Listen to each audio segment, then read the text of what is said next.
Hello everyone, this is Dr. K for BDAN515, and today what we're going to do is talk a little bit about the MySQL tools that we'll be using and the streaming service for the different applications from WKU.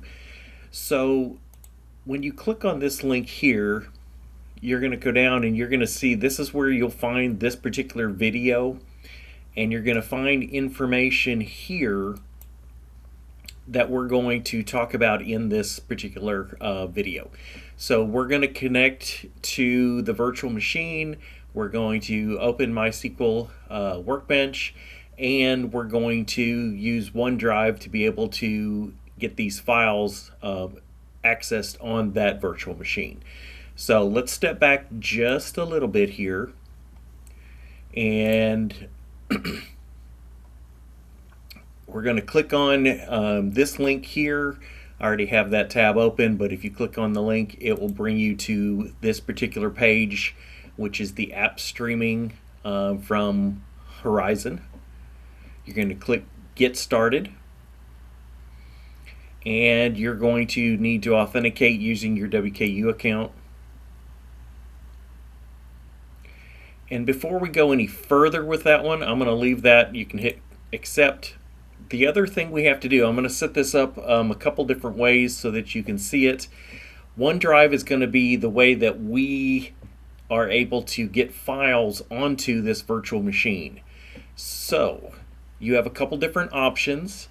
You can install the OneDrive client, and you'll see the little cloud down here in the lower right hand corner. And you can see right now I'm not signed in on that particular client.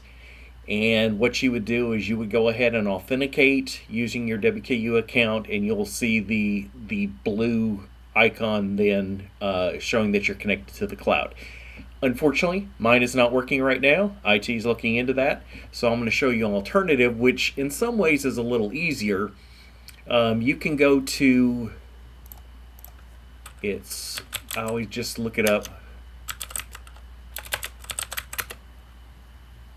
Click on OneDrive, and you can sign in. And I've already done this.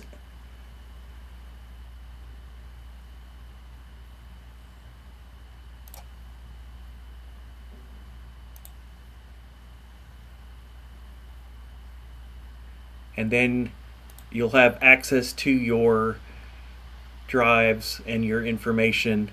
Now that one actually went to M65 Copilot. What you really need to do is go to OneDrive, and by going to OneDrive and clicking on the option here, you'll come to a web client, which will then give you access to your OneDrive files. And you can see here I clicked on My Files, and it will show you the files that you've uploaded to your WKU OneDrive. I highly encourage you to go ahead and create a folder for this course. Name it anything you want. Obviously, I tried to make it simple and named it the course.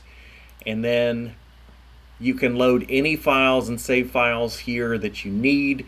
These two particular files, if we go back over here to the module 1 and go to that video lab, you can see these are the two files that you're going to need. So what you'll have to do is you'll have to save those to your local machine. You will then either use the client on your computer or use the web client to actually put those files onto your OneDrive account so that we can get access to it on the virtual machine. That's next. So this first step is, the important part is get logged into Blackboard. It's easier if you have already connected to OneDrive, and then go to the video streaming page and then end up here, and we're ready to go ahead and continue with our work. You'll click on that virtual machine. There's only one option, so it's not hard to find.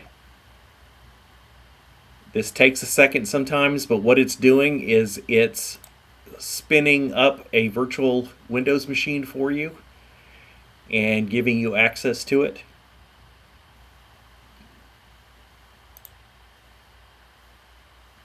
And it does take a second. You just have to be patient. Sometimes I'm not very patient.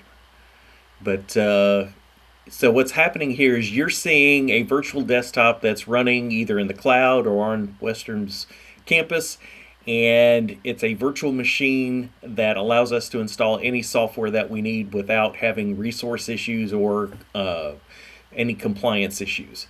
So what you're going to do is you're going to come down here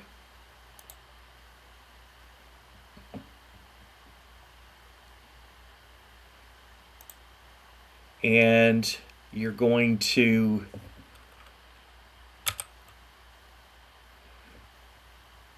click M, and here, that's good. It's still starting up here, so I jumped the gun a little bit, and we do need to do that as well. Let's just go ahead and do that first. So this machine has OneDrive, the client set up on the machine for you, and you just put in your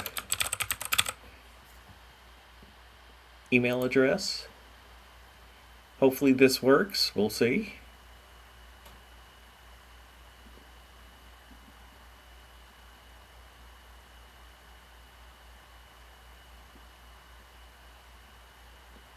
It does take it a second. Again, if you think of what this computer is doing, is it's a virtual machine running on the cloud, streaming back to your PC, and then back to whatever it's trying to connect to. So there's a lot going on behind the scenes.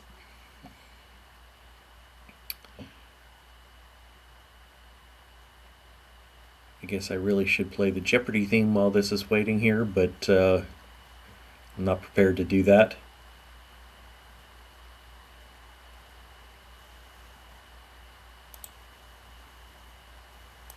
See if we can get this to work. If not, we'll go about it the other way.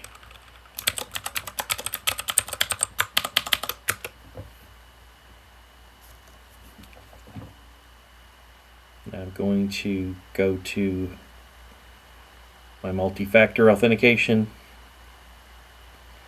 and let's just see if it happens to work. Okay, so now it's saying sign in to all these apps, and no, I want just this app right here. And you can assume that that information is correct. I don't want to do a backup right now, so I'll say I'll do it later because this is a virtual machine and I do want to go ahead and open up my OneDrive. So now if I switch back and forth, you can see this is on the virtual machine running in the cloud, and then if I switch over here, this is the virtual machine that I logged into, not virtual machine, the actual web page with my files on there. And so we can see them both places now. And that'll be an important step. So you do need to get OneDrive working first and then connect to the virtual machine to go forward.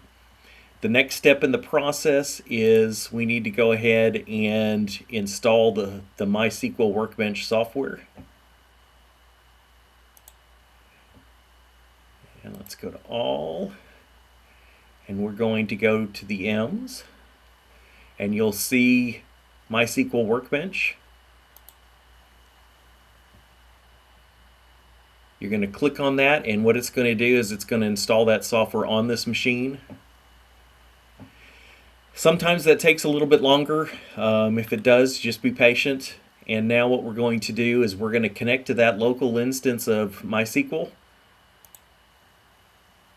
And it's going to ask you for the password, and I included it on the web page in Blackboard, but it's AIS 2023. Set that in, type it right. And that is capital AIS.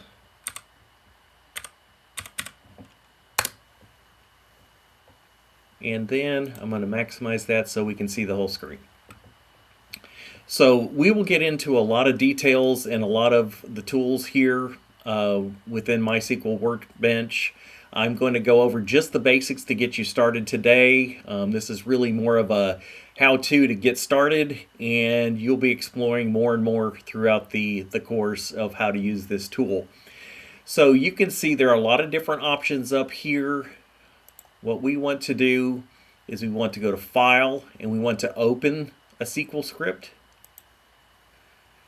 And we're going to go down to OneDrive. That's why it's important to have that connected beforehand. Just makes your life easier.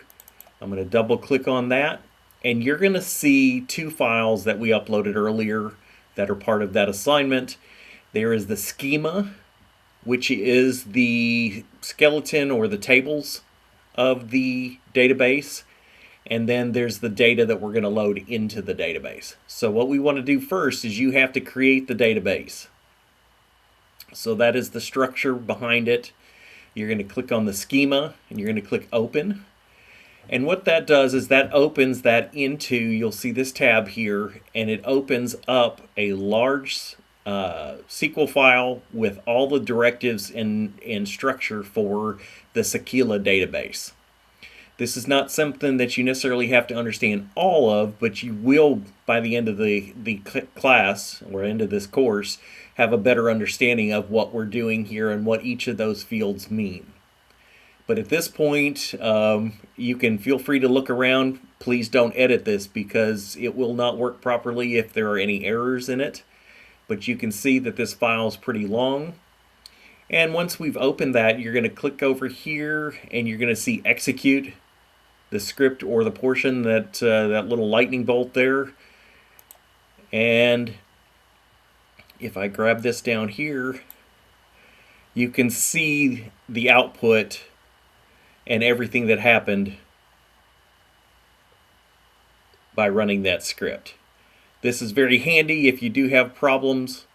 You can see here there was one warning saying the database didn't exist, but that was all part of the script because it checks for that and then creates it. And you can see all the other rows work properly.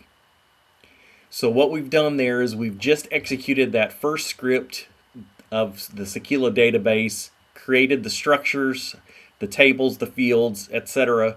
For everything that we need for that work that we'll be doing in this database. What we want to do now is go look at that other one. You're going to go open SQL script, and this time we want the data. Since the database has been created, we want to open this one. You will see a new tab there, and you're going to see down through here data values that are being inserted into each of the tables that we created. So if you're curious, go ahead and look at this formatting and the way insert commands can be implemented. But we're going to do the same step again. We're going to go to the little lightning bolt. We're going to go ahead and hit execute. And you're going to see all of the data that was committed to the database. So you can see that's a very quick way, and this is a relatively small database for what we're doing. 12,000 rows sounds like a lot, but in database world that's a very small one. But what we've done in those two steps is we created the database and all the tables, every field, etc. And then we took the data file and inserted the data into the database so now that we can see what's in that data.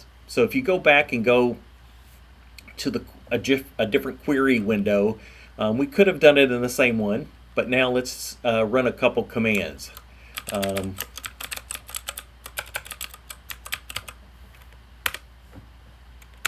Sorry, I forget. Sometimes I work on the command line and sometimes I work in a tool like this and I have to remember which way I'm doing it. So now by doing the show databases command, you can see that there are a few that are just part of the system itself, and then you can see our database right there. And another thing you could try is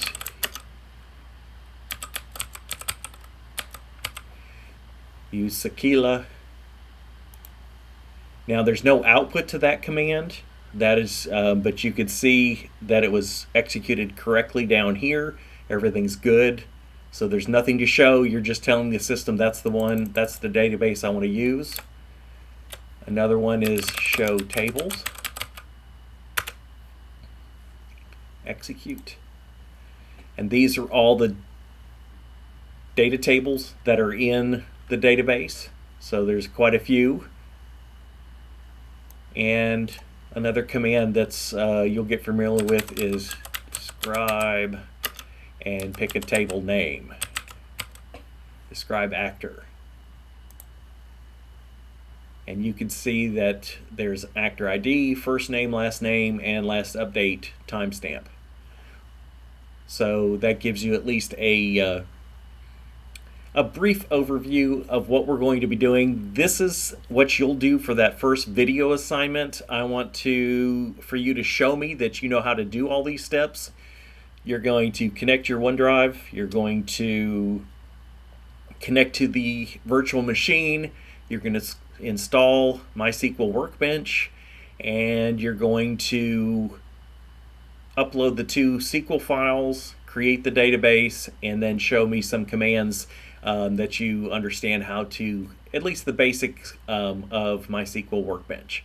That is the goal of this whole video in this whole first week's assignment.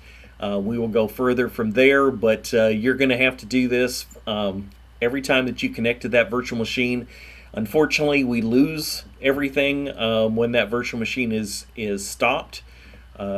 So this is going to be repetitive, but you can see it doesn't take very long. And so whenever you need to do your assignment, you'll go into that app streaming, install MySQL, load those scripts, and then go about the business of the assignment.